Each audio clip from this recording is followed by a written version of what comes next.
It's the Opperman Report. And now, here is investigator Ed Opperman. Okay, welcome to the Opperman Report. I'm your host, private investigator Ed Opperman.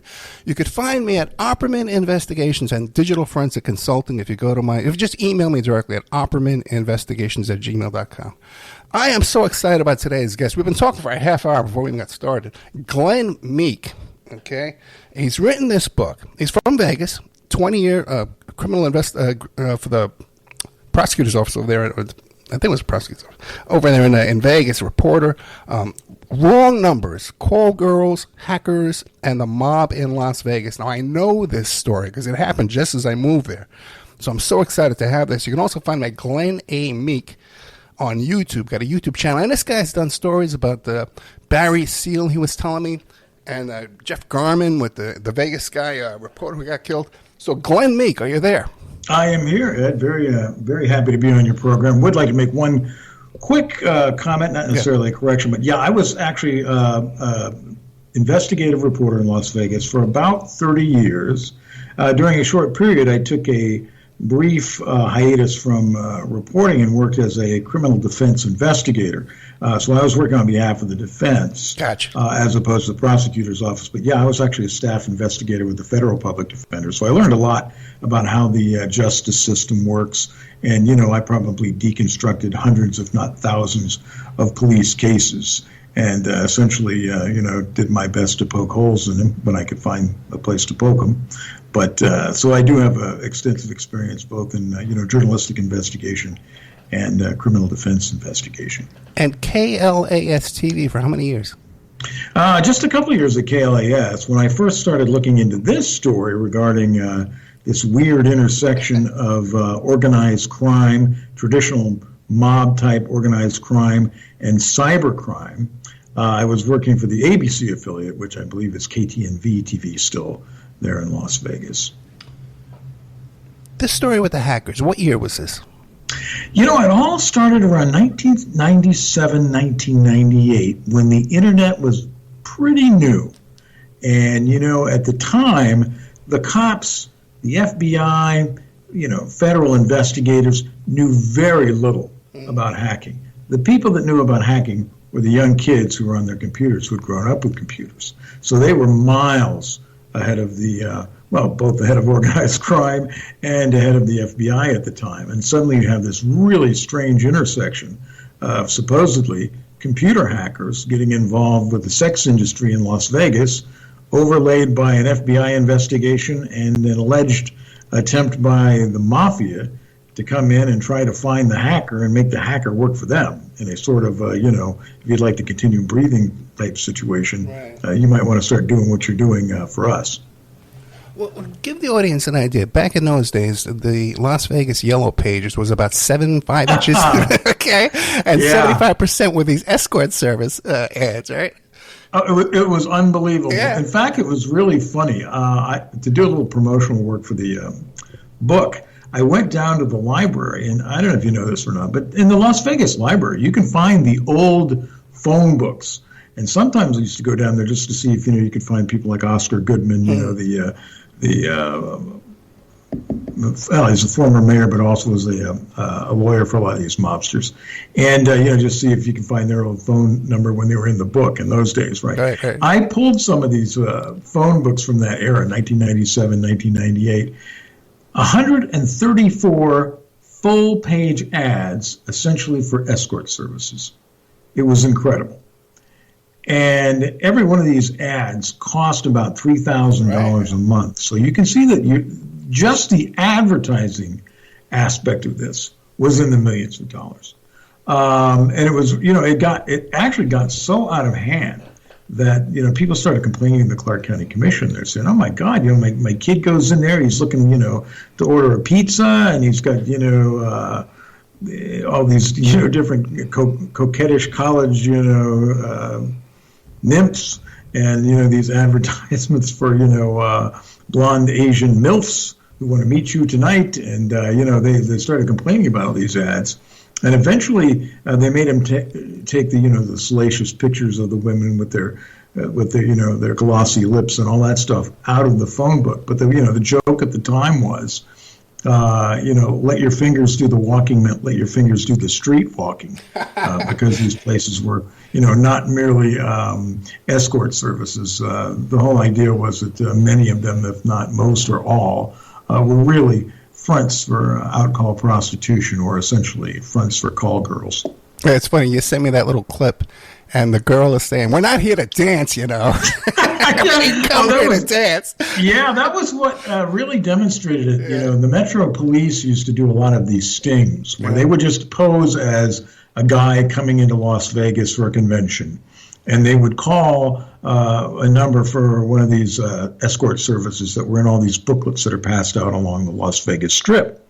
And so what would happen is, and then this woman would come up supposedly to dance, and they were never there to dance. And in this particular case, it was captured on an undercover camera. I mean, she just laid the whole thing out. I mean, she more or less, first thing she said, we're not even here to dance. And then she started to talk about how much it was going to cost him, the client, and how much she had to give to the agency for the referral and all this other stuff. She just laid the whole thing out.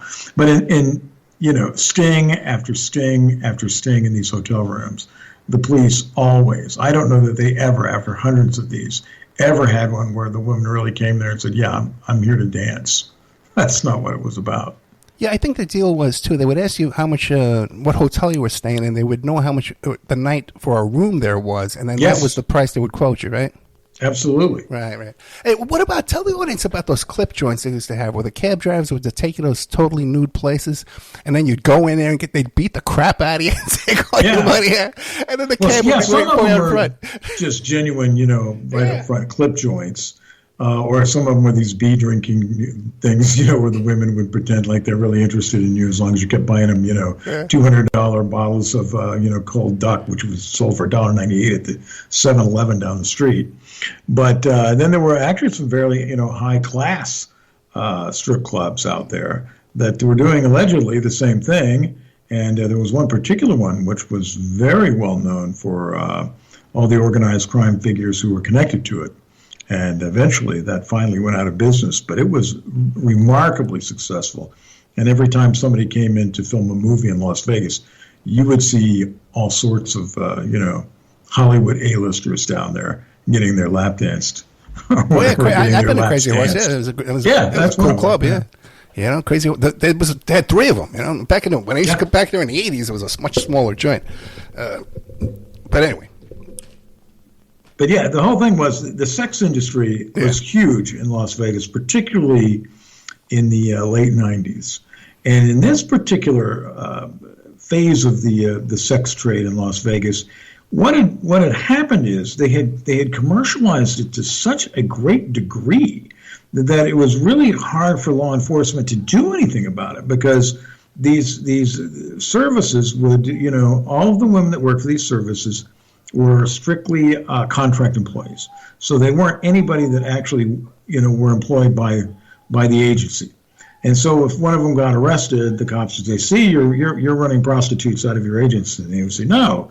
In fact, everyone that comes to work for us signs this paper. It says, I will not, do anything other than dance." Well, of course, everybody, signs that paper. It's worthless. It's only between the so-called dancer or, ultimately the prostitute and the owner of the services. So it meant nothing.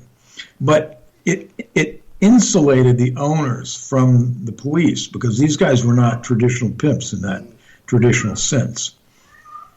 Oh, yeah, huge business. Basically a phone operation, and then you said they had drop boxes, too, where the girls would drop the money. Oh, yeah, they would come drop off the money, go on another call.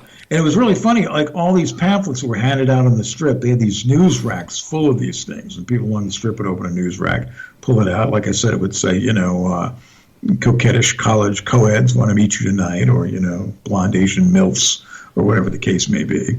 And, each one phone line went to a different phone bank. It was one bank of phones. It was the same place. One place might have 15, 20, 25 lines. And one particular light would come on, they go, "Oh, yeah, okay, this guy's looking for a blonde, or this one guy's looking for an exotic-looking woman." And it was mostly women. There were a few agencies that catered to men. But, back in the day, in the 90s, late 90s, it was primarily, men that they were that they were targeting in terms of clientele. You know what? It was so sad too. These newbies would come out to Vegas, and they're flipping through those magazines, those free magazines, right? And they're picking out the best picture, the girl that they want, the girl of their dreams, and they think they're gonna get that girl. Oh, that actually was a separate story that I did back in the day. I covered this industry pretty closely, and it was really funny because what happened was I had been doing a lot of stories about this industry and also some of the organized crime connections. Okay, so I get a call one day. And it's from the head of security for Playboy magazine. And again, this is the beginning of the internet, right? So yeah, all these pamphlets, these booklets advertising these various quote dancers or out call quote entertainers who are going to be doing more than entertaining. All of these booklets had these pictures of these women, and all it was pictures pirated from Penthouse, Playboy, and all the mainstream men's magazines. They weren't the real women at all. And so Playboy came out, and the guy who went out to lunch with me, we had lunch, he was like, we want to go after these guys civilly with a lawsuit to get them to stop because they're pirating our pictures. And what had happened was Hugh Hefner had been in Las Vegas with an entourage, and I think her name was Kimberly Conrad. Anyway, Hefner was married at that time to one of the Playmates. I believe it was Kimberly Conrad. And they were walking down the street, and one of these little pamphlet vendor guys comes up to him, hands him a pamphlet. He opens it up, and there's his wife's picture under one of these, "Call me, I'll be over at your hotel room tonight and give you the time of your life" advertisements. And I guess he just supposedly hit the roof, so this is enough. Called up his lawyers, called up his security people, said, put these guys out of business. And eventually, I don't know if they actually filed a lawsuit or whether they just sent a bunch of, cease and desist letters. But they ended up stopping that. And later, in fact, even today, maybe, I haven't seen one of these pamphlets in a while, they started saying, okay, the person you see in this ad is the actual entertainer or is one of our actual entertainers. But the threat from Playboy ended up stopping that from happening. But that was another part of this thing, was just this wide open intellectual property piracy that was going on in order to advance the cause of this sexual industry. Well, you figure in for a penny, in for a pound, right? Yeah, absolutely. Copyright infringement. Yeah. Well, because the story, as we get into the story, they bring in this guy called the Aspirin, who would fix mafia headaches, and he would use a power drill, a cordless drill, to torture his victims. Yeah, that was the reputation that he had, and of course the co-conspirators were caught on, wiretaps, unaware that they were being recorded by the FBI, talking about this guy, and that's what they say. They called him Vinny the Aspirin. The aspirin because when the mob has a headache, they send this aspirin to eliminate that headache. What was the organized crime connection to all this? Did they control everything going through there, or just part of it? Here's how the whole thing came down, and it's really funny because I got onto this as a journalist in one way. And the FBI, they opened their investigation through a completely different channel, and we ended up meeting in the middle at the same place, okay? So what happened with me was, I had, as I indicated, had covered this industry and some of the alleged organized crime connections. And one day a woman shows up at the television station where I worked and asked to see me if she could talk to me. So I said, yeah, sure. So we go into a little conference room there, and she says, I run a little service. She had like 4 or 5 lines, and she had, half a dozen young women working for her, or not working directly for her, but, she would dispatch as contractors to, different outcall situations whenever the tourists would call. And she said, I don't know if you're aware of this, Mr. Meek, but something is happening. Someone is hacking into the phone system so that when I would usually get 10 to 12 calls a night, okay? And this is big money. These people are making probably, anywhere from $1,500, $3,000 on a call. So 10 of those calls, you're making maybe 30, there's maybe at least split among different people, $30,000 a night, maybe more. So she said, suddenly all my calls just stopped. I would get maybe 1 or 2 on some nights, which were normally slow nights. They would have the same number, maybe 4 or 5. Friday nights or nights when we had a fight in town or some major basketball game, something like that in town. When I used to get 25, 30, 50 calls, I'm getting 5, 10. And I shouldn't be, because there's more hotels being built, there's more rooms on the Strip, there's more things going on. And I talked to my other people in the industry, because they had almost like a industry protective association kind of thing. It was really more of a social circle of quasi pimps, madams. But all these people in the industry used to get together and talk. And as they were doing that, everybody else started saying the same thing. Hey, that's happening to me. I thought I was crazy. I thought I just had to increase my advertising. I don't know what's going on. But everybody's saying the same thing. Calls were dropping off, and they were doing it almost like somebody was doing it selectively. And so they came up with the idea that what was happening was someone was tapping into the phone system and either triggering the call forwarding systems so that if you were, let's say, calling Swinging Susie's escort service, right? The call would not go to Swinging Susie's. The call would be automatically at the phone company through some sort of hacking situation, diverted to Sexy Sally's. And so Sexy Sally, let's say, has employed a hacker to do this, to turn on and off the call forwarding features at odd times. And so, Sexy Sally's gets all the calls. And then they would turn it off and you'd start getting your own calls again. And of course, by the time anybody in the phone company could look at it, it wasn't being done anymore. They knocked off for the night. And frankly, at that time, like I said, the hackers were way ahead of the security people, both within the telephone companies and certainly within the FBI and other law enforcement organizations that was just now starting to look at hacking as a real, sort of cybersecurity threat. And so that's what happened. She came to me. I ended up doing a story on it, just, because I told her, I said, that's a hell of a story. Yeah. But, why does, Mr. and Mrs. America, you think are going to want to turn on our nightly newscast and find it that interesting? And she said, because, it's us now. And you know why it's us now? Because people think we're a quasi or non-legitimate industry. So nobody cares about us. When they start doing taxi cabs and pizza places and everybody's phone system starts getting hacked. And when real money starts going out from, completely, total, 100% legitimate businesses, then everybody's going to care about the security of the phone system. I never even considered that. You're right. Limousine services, you could. Yeah. Yeah. Well, that's always how it works initially. Yeah. Particularly with organized crime. They always target. It's just like Henry Hill said in Goodfellas. The outfit is a police department where people can't go to the police. Right. And that was another reason why she came to me, because I said, why don't you go to the police? Because A, they don't take us seriously. They won't take us seriously. But if you put a story on it, they might start taking us seriously, and then maybe, you can bring it up to the feds or something, because you said the local cops, they were fighting war with these guys. They were at odds anyway. The local cops were doing all these sting operations. They had no sympathy for escort services, okay? And so, that's how you always do it. You attack somebody who can't go to the cops. But Glenn, was it ever confirmed that it was some type of hacking, or that they just had a friend in the phone company? Nope. In fact, nothing. Nothing. To me, that's what's amazing about this story. Well, you know what? I think I know how they did it then. I think I know how they did it. Because you have those caller ID spoofs where you could call up someone's phone number, spoof their number, and get it and listen to their voicemail messages. That was very popular back in those days, 90s, 98. So I guess you could probably go in there with the caller ID spoof and go in there and forward the calls, too. Oh, absolutely. And in fact, this is what's really interesting. At the same time this was going on, two very interesting people happened to live in Las Vegas. Okay, one was a guy by the name of Kevin Mitnick, who went on the run during this period.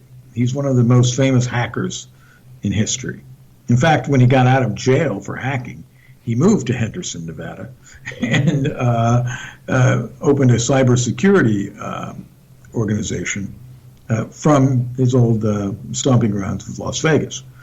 While he was a fugitive to stay ahead of the FBI, he was laundering his phone calls through the Las Vegas phone system, and that's a documented fact. People can get online and look at Kevin Mitnick.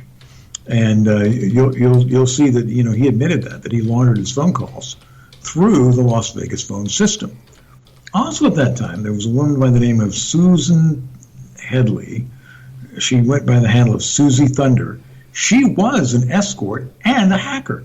So she knew the escort industry and she knew hacking, and she and Mitnick were both friends. Now, I'm not saying either or both were involved in this. There was a guy who owned an escort service, though, who was absolutely convinced that they were either behind it or knew who was behind it, or had even shown somebody how it could be done, and then those people had sort of, picked up the ball and run with it. But, Susie Thunder is still alive. Kevin Mitnick died, I think, a year and a half ago. Unfortunately, he was fairly young. I think he was 59 years old, but he died of cancer. Well, you know who's still alive? This is interesting. John Draper, who was Captain Crunch, the phone freak. Oh, yes, right. He lived in Vegas, too. With the Dude, he lived in Vegas, too. All those folks, they were all together. Yeah. And Vegas was a hotbed, both for hacking and those types of individuals, and also for the sex industry. So, it was this crazy convergence, all at the time when the internet was just starting to take off. And again, police, prosecutors, they didn't know anything about how to trap these guys. They didn't even know what was possible. They didn't know the capabilities of these folks. So you have that going on. Now, that's how I got into it. Interestingly enough, the FBI got into it through a completely different channel. They got into it through another escort service operator, this guy by the name of Tony Nastasi. And Tony Nastasi had run a successful, escort service, or whatever you want to call it, out-call entertainment service in New York. He was looking to expand into Vegas because a lot of people were in those days, because Vegas was the fastest growing metropolitan region in the country. And of course, you have those 134, phone book ads. That tells you somebody's making money, because if they can afford those as ads, just think of how much money they're actually generating. So he starts to open a service here.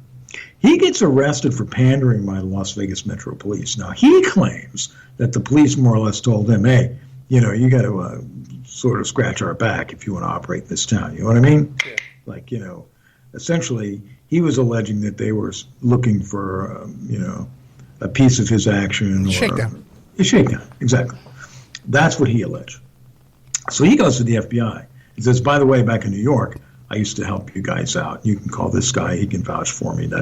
Because he did have he was one of those, when you're in this kind of business in New York, you're going to be rubbing elbows with real mob guys, okay? So he had some bona fides in that department. So then FBI says, well, you know what? We've been wanting to get in these services. Not so much for the prostitution angle, because as a federal thing, that's prostitution is legal in this state. Not legal in Las Vegas, though. All of this was actually illegal in Las Vegas and Clark County surrounding Las Vegas. The prostitution was only illegal in brothels in smaller counties.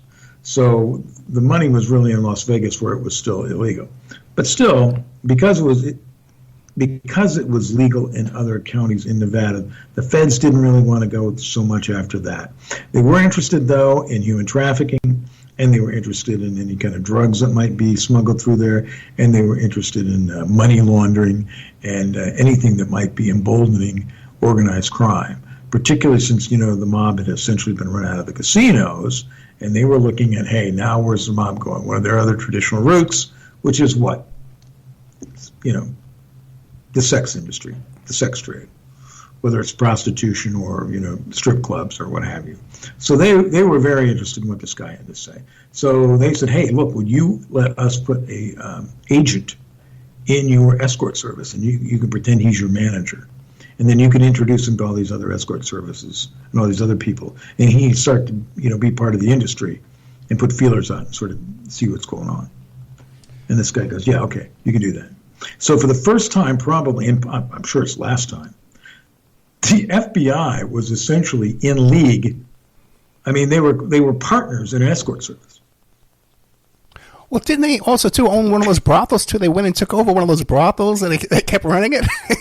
That I don't know. But here, they were definitely, this guy was essentially on their payroll, right? And he had employees who were on his payroll. And so, even one of the FBI agents that I talked to for the book said, it was very, very, very, it would never fly today. But, you could make a very valid argument that the FBI was certainly in league with this guy who was running escort services in New York, for sure. And then he's got his Vegas operation, which they have one of their agents acting as the manager. So that's how they started that. But as once that started off, this guy Nastasi, as I mentioned, he gets part of this social circle of other operators, right? Other escort service operators. And he's talking with them. And this one guy starts talking. His name is Cristiano DiCarlo, sort of a young Turk, young guy. He's got an escort service. He starts telling Nastasi, hey, are you getting hit with these call stealing things yet? He goes, I don't know. I just got here. I don't know. I haven't really established, how much I'm supposed to get every week or whatever. Well, this guy says, well, no, they're out there. There's somebody out here hacking the phones. I'm a victim of it, but I know some people in New York. You know what I mean? People who can help us. Some of these friends of ours, friends of mine type situations.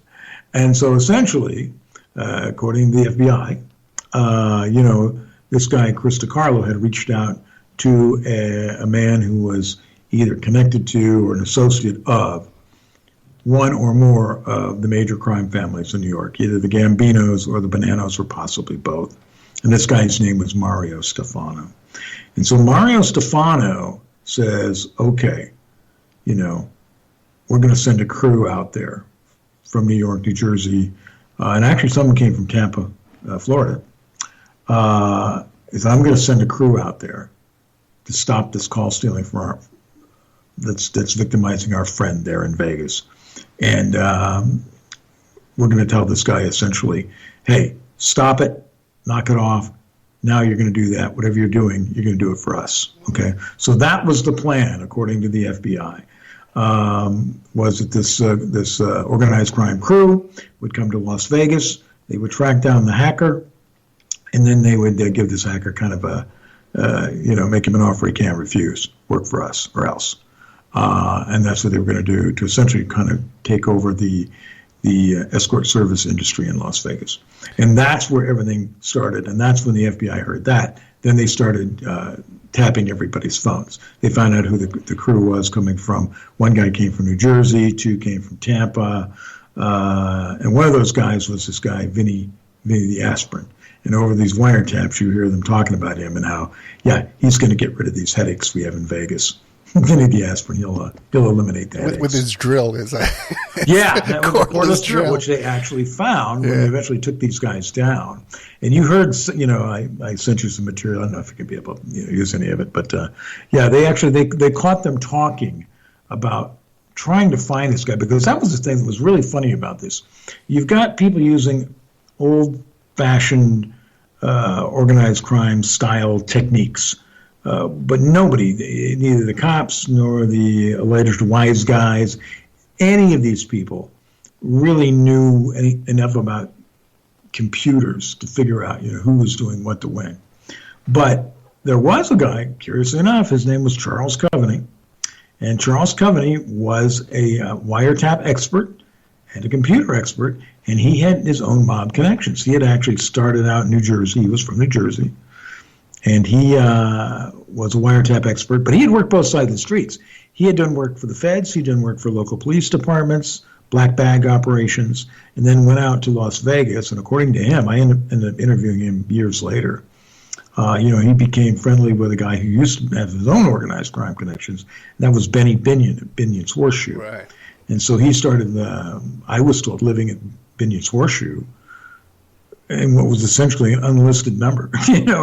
His room was had an unlisted number. He lived in a room at Binion's Horseshoe, or so I was told. But he became friends with him, and actually helped him start getting the World Series of Poker to be something that was eventually carried on, networks and ESPN, that sort of thing. Now, from watching on TV, I'm under the impression that they were going to drill this guy in a shower in a hotel room.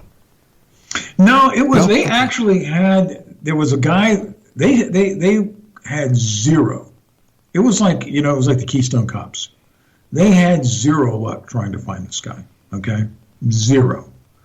And so what they decided to do was they knew a guy that knew a guy, okay? There was a guy that,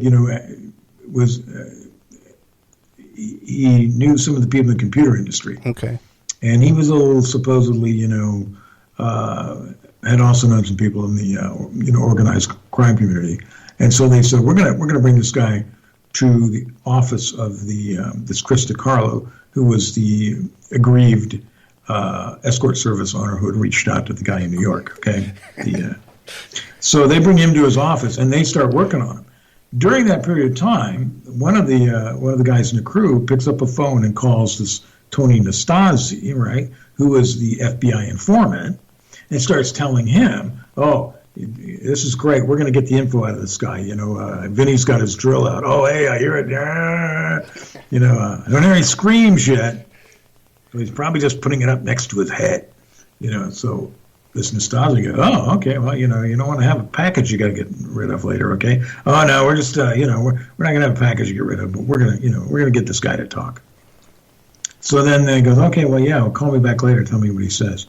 At that point, Nastasi hangs up the phone, picks up the phone, calls the FBI. I don't know if the FBI was actually monitoring that phone call live. I believe they were.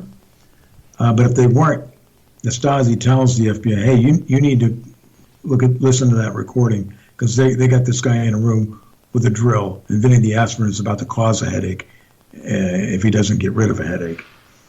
And so the feds go, oh my God, we can't let them drill this guy. It's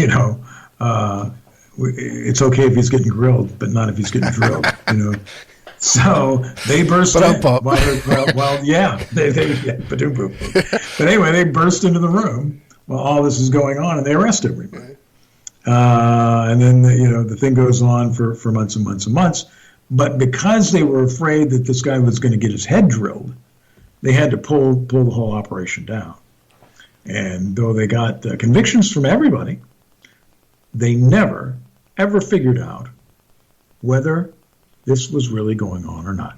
Now, like I said, I had a chance to talk to the guy that the crew from New York had thought was the mastermind behind this plot, right? And he said he had nothing to do with it.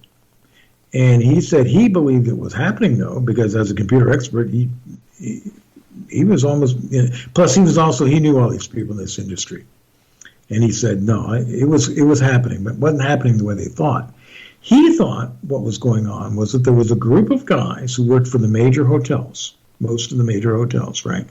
And what they did was they serviced the PBX units, the switchboards for the hotels. And he said you could have a small device.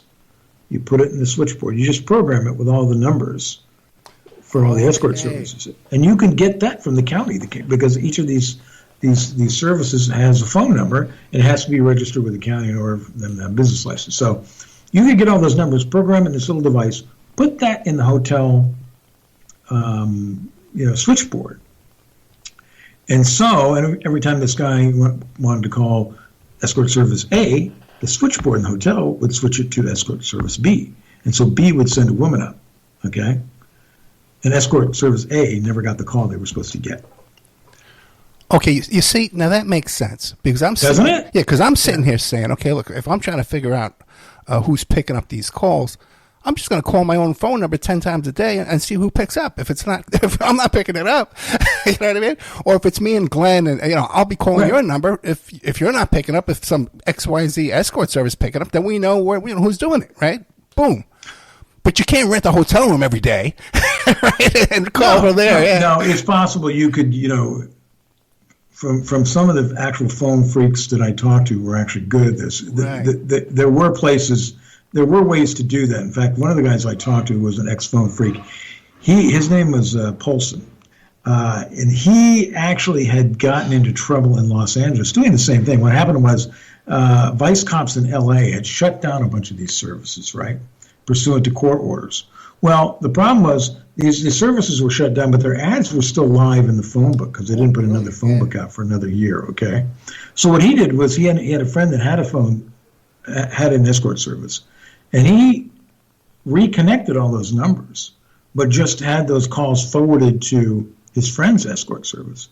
So even though that service was out of business that had the real number, anybody who comes into town, picks up the phone book, calls that escort service, it should be dead, but he had reactivated the number and sent that call to his friend's service.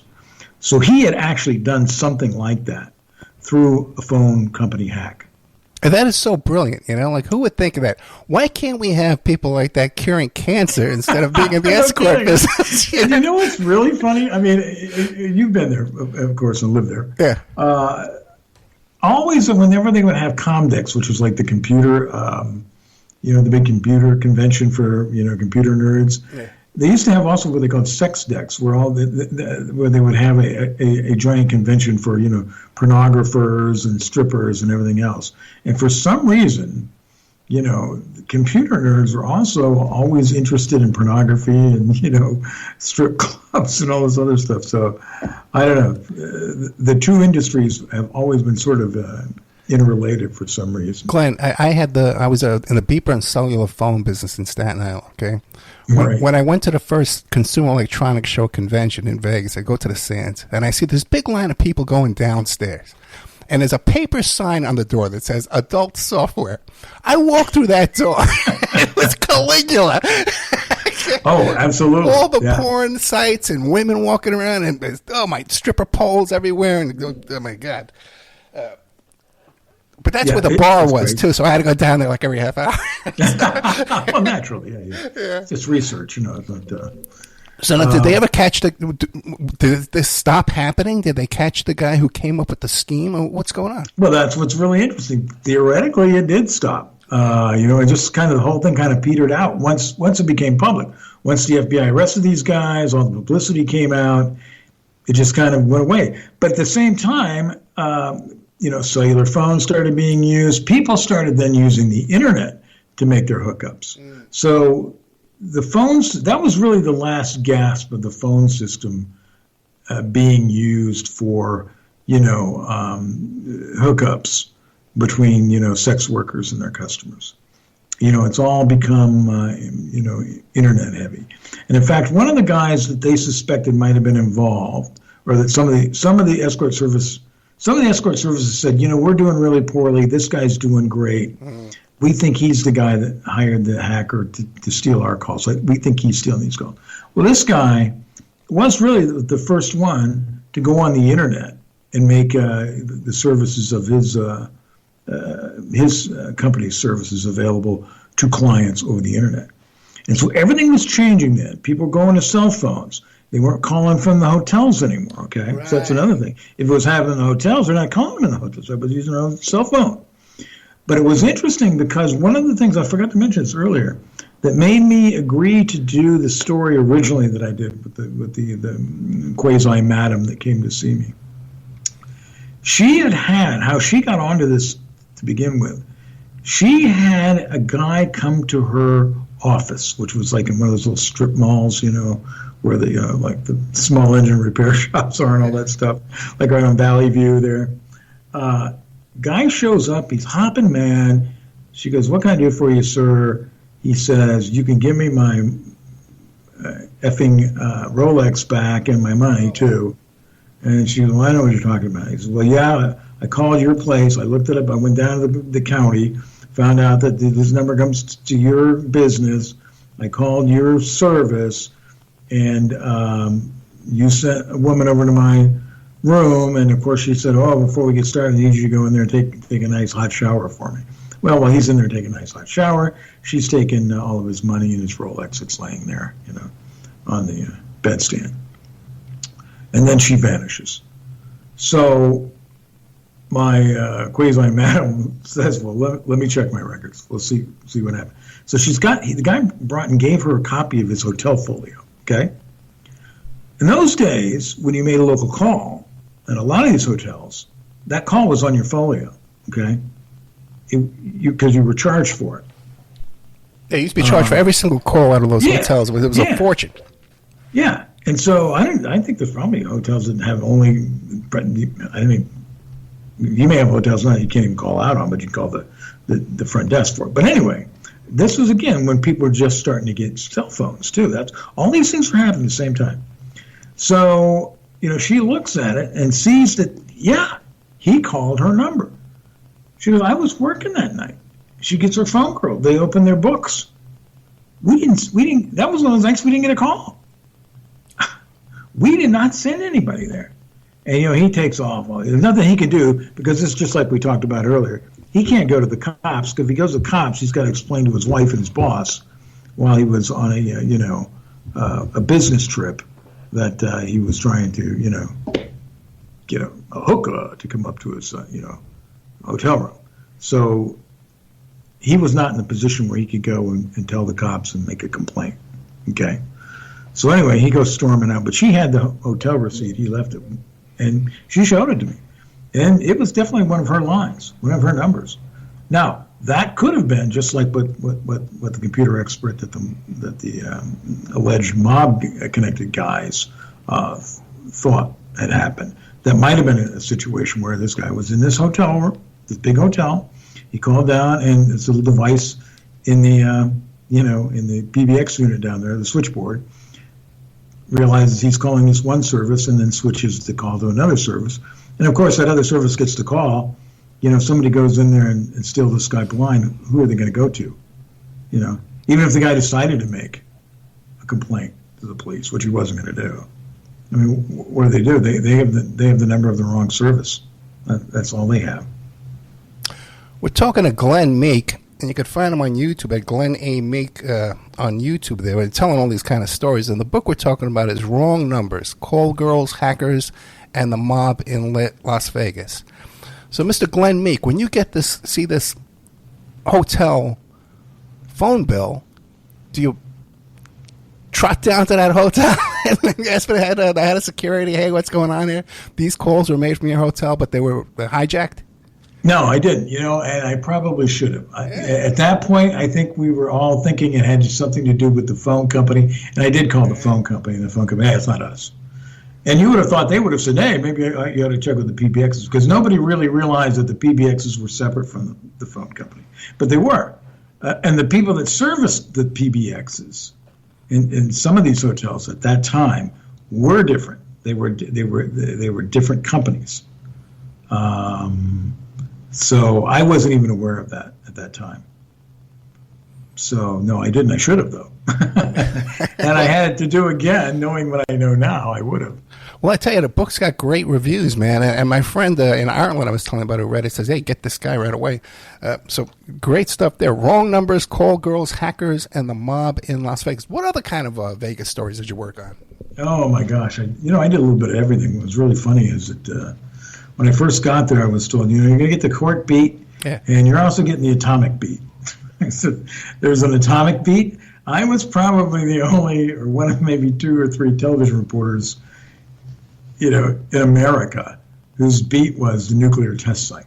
So they were still testing atomic weapons back in those days. So, I used to go out and I was actually on the test site when they did a joint nuclear detonation that was measured with the Russians. The Russians had been allowed on the site under, strict security, but they were allowed to set up their test equipment to measure the yield so that theoretically we would all have a better idea of each other's nuclear capabilities in order to, keep the peace. But that was one of some of the things I looked at. The Binion murder case that involved again, goes back to this Binion's Horseshoe Casino family. Yeah, Sandy Murphy and Sandy Murphy and Rick Davish. Yeah. What's going on with them? Are they still around? Boy, that's a good question. She, I think, is living kind of just a normal life down in Southern California. I think he went back to Montana. He was in the construction business. I think he may have returned to that. They're keeping pretty low profiles now, which is interesting. But that was one hell of a case. Originally. They were charged with murder, convicted of murder, got new trials, and then they weren't convicted. They were found not guilty of murder. I can't remember if there were some lesser charges. I think Tabish got a lesser charge. She may have been acquitted on all counts. I don't remember, But yeah, that was one whale of a story. Unfortunately, I was there for the mass shooting. Yeah, that was from the hotel tower. And I got so many crackpot people contacting me about that with all their theories of Laurel Loomer. But the thing about the Binion case, I think my favorite part of that Binion trial was when they had Ted Binion's drug dealer on the stand, and the cry-on underneath his name is Ted Binion's drug dealer. Right. As a prosecution witness. What did you make of that trial? Yeah. What do you think? I think they kind of did a job on Sandy. What do you think? I have a hard time on that one because I know the prosecutor very well. He and I have known each other for many, many years. Obviously, there are a lot of people who think that they did it. I didn't like the way they presented the case, again, because I have some experience now as a criminal defense investigator. And I think it's really, I get nervous when people have two different theories of the murder. You know what I mean? I think, hey, if you got a theory and it fits, fine. But it was either smothered or he was burked or he overdosed or pick one and pick a theory and go with it. So I think there was a lot of mud thrown, where a lot of some mud stuck. But I will tell you this, having looked at the evidence, I actually interviewed Senator Murphy during that case. Okay. Two people couldn't have done a better job of trying to frame themselves. Not like they were actively trying to frame themselves, but they're having this romance, they're keeping the romance secret. The guy's got a drug problem, everybody knows that. And then as soon as he's dead, people are out there trying to, dig up the gold and silver that wasn't theirs. And that's more Tavish than Murphy, but all those things. They're talking to people, supposedly in California about, selling the gold, all these things that's going on that just look, and again, they are circumstantial. Yeah, there's no doubt they cleaned him out. Yeah, they cleaned him out after his death. They even left one dime there, a silver dime. And it was like a silver dollar or something. And that was supposedly also something that was like in the old days was like a Sicilian message type thing. But the thing is, but they could have found him dead. He overdosed. Okay, well, let's clean the joint out. Let's take what's not nailed down. He probably did. He may have overdosed. As of this point, no one's convicted of his murder. But like I said, there was so much circumstantial evidence. It just looked so bad. The guy's got a drug problem, but they're checking in these hotels under, assumed names and stuff like that. And, again, the whole going out there to the vault, digging it up, saying, it was his final wishes. And particularly Tavish, I've interviewed him too. But they did a lot of things that really made themselves, that really painted themselves in a corner. And so, and that's one of the things, when I would talk to clients as a, criminal defense investigator, you got to be very careful what you say. Don't get on this, phone here and that's being recorded in the jail. I don't know how many times we had really good cases until we got the phone calls from the jail, what they said to their spouses or their friends or, telling people to get rid of evidence and things of that nature. So. Well, yeah, but they talk in code. Oh, so yeah. And that code is so unbreakable. Yeah, it's like the greatest code. Like there's a classic story about two mob guys speaking in code, where they were going to, one guy wants a gun because he's going to use on a job, and so Tony is telling Lou, "Hey, Lou, did you get that cake that I wanted?" And Lou goes, "Yeah, I got that cake. It's a great cake. No one will ever know where this cake came from." "Yeah, good. I don't want to, probably not going to want the cake after tomorrow. So can you bring that cake over to my house?" "Yeah, I'll bring the cake over there tonight." "Great. And hey, Lou, can you bring some bullets for the cake?" It's that kind of like they're so transparent with their code talking. It's so scary. I worked for the private investigator in Brooklyn who worked on the Pizza Connection trial. Oh, yeah, right. Down there in Brooklyn. And my cousin, my Irish Catholic cousin, was answering the phone over there. She worked at the pizzeria selling pizza. So we were hearing that. There was one though, because we'd have to go through the transcripts and give our own version of what we were hearing, And one of them was the guy's going, "You see that car? That car follows me everywhere. That freaking car. They got to be the feds in that car. Meet me tomorrow at this exact place." He's being wired. Sammy tells her where to meet him the next day. Right. Not the brightest guys, Although sometimes, what is it? You're not paranoid if you're actually being followed. And I've seen a couple of those cases, too, back then. What about that Margaret Rudin case? I covered part of that, too. That was, I think she's out of jail now. Oh, really? I think she's done her time. I believe so. That was another one where, again, hugely circumstantial case. And her initial attorney was a mess. Yeah. Amador? Yes. What a mess that guy was, yeah. Yeah. Now, I don't know, I don't want to cast aspersions on the guy, but I know that he was having, shall we say, issues at the time. And I think he'd be the first one to admit it. But, that was, and that was, Joe Bonaventure was the judge on that. Bonaventure, yeah. Bonaventura. Hey, let's get a meatball sandwich here. Let's take a break. I'm hungry. People did like his, how would you call it? The down-to-earth mannerisms. Yeah, there. Oh, my God, all this, so many. That was a great time in Vegas, trials. Man, It really was. It really was. It really was. And we were having this, it was that whole time when the old mob, was being pushed out. We were talking about Frank Collada before. He was still around, right. Supposedly, and then Herbie Blitzstein got whacked while I was there. Blitzstein was, Tony Spilatro's right-hand man. And he got whacked by some elements of the Los Angeles mafia. And, or on direction of him or, at the behest of. But, he got whacked during that time, too, old fat Herbie Blitzstein. In that movie, in Casino, that's actually Frank Collada. He's the actor there doing those hits. Right. With the silencer, yeah.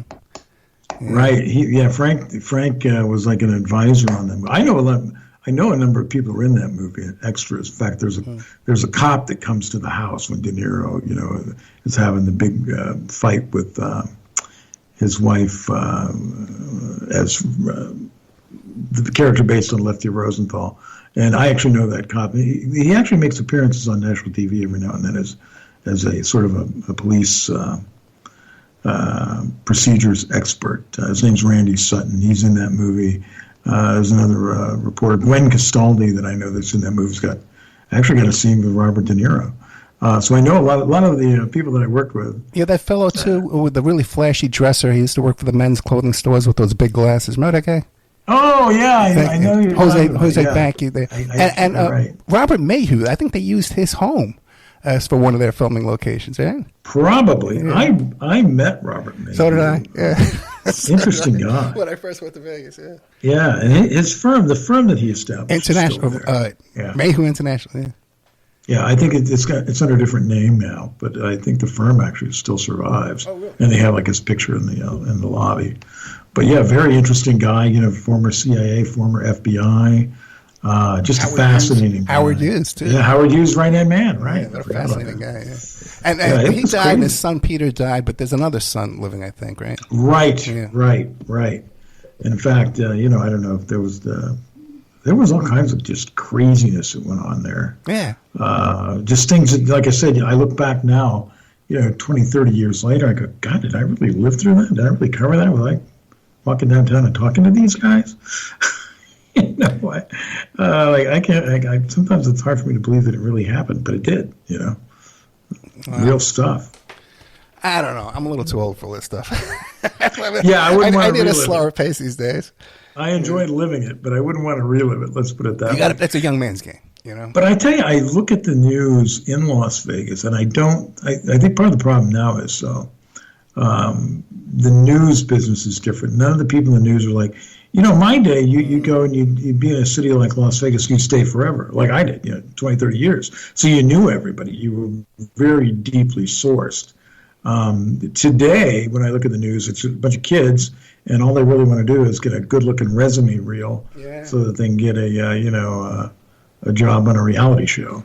or something. A lot of them don't seem like, and again, part of that's because the pie has been cut into so many different pieces. The money's just not there. We had anchor people, anchormen, anchor women in my day in Las Vegas making, well into six figures. You had people making $250,000, $300,000 a year to read the news. And that ain't happening anymore. The ratings are just not there. So it's a whole different world. And there's, I don't think you get the coverage as deep today in a city like Las Vegas as you did when I was there, where you had, reporters who'd been there for many, many years and had, knew all the cops. Right. And the cops would talk to you, and, sometimes things would get testy between the reporters and the cops. But, I knew enough guys where, if I was onto something, the guy would say, hey, look, if you hold off 2 days, I'll give you the scoop. Okay, fine. And I did that on a number of occasions, like bad cop stories. They said, look, we want to set this guy up and catch him in the act. If you do a story now, it's going to spoil it. Okay, how long? 2 days? Great. I get the call? Yeah, you get the call. Sure enough, 2 days later, yeah, we just arrested him. He's down there. This is the charge. So we had a really good working relationship in those days. I think the relationship between the police and the media now is very strained. I tell you, Glen Meek, you did it to me again, because before we started taping, we were talking for about 20 minutes. And now we've gone overtime. I'm going to have to cut some commercials out. I'm going to send you a bill. I'm going to send you a bill, my friend. Okay? Wrong numbers, call girls, hackers, and the mob in Las Vegas. Now, you hear the way the guy tells the story off the top of his head. He wrote this book in 2019, so you got to get the book. Every review of this book talks about how it's such a gripping story. And the rest of the stories you could find on YouTube at Glen A. Meek, M-E-E-K. Hey, Mr. Meek, thank you so much. Oh, absolutely. Really, it was a pleasure. I really enjoyed this. Thank you. All right. Good night.